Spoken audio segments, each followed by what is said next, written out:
Hi, I'm Susan Fowler, and my business proposal is how does interviewing for compassion fatigue affect employee retention in long-term care?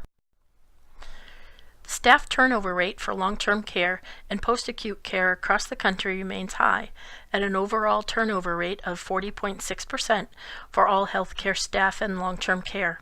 The ramifications of the turnover rate are staffing shortages and increased cost of hiring and training, not to mention the cost of employee morale and the physical and emotional health of the long-term care community, ultimately affecting the ability to provide person-centered care that inspires joy for both staff and the resident.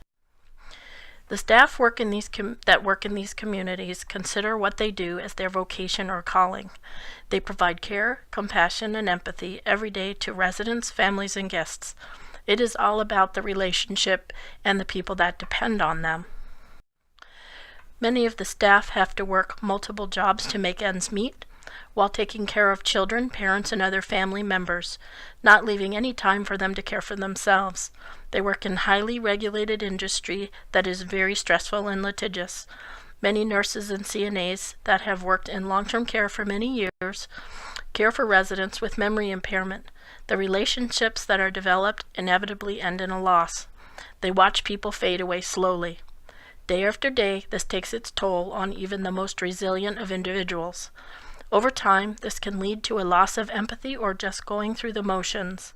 Staff will leave their jobs looking for the same work at another community to find the same problem, expecting it to be better or different, much to their disappointment. The behaviors associated with compassion fatigue can permeate a community if not recognized or tended to, increasing employee turnover.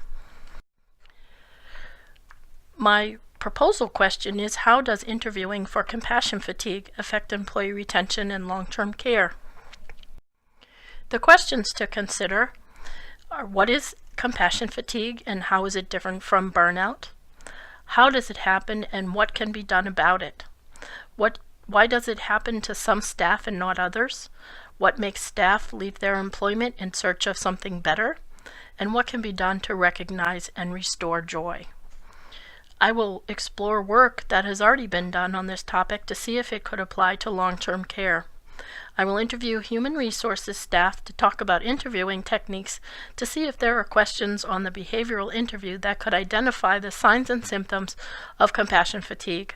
I will see if they are interviewing with this in mind.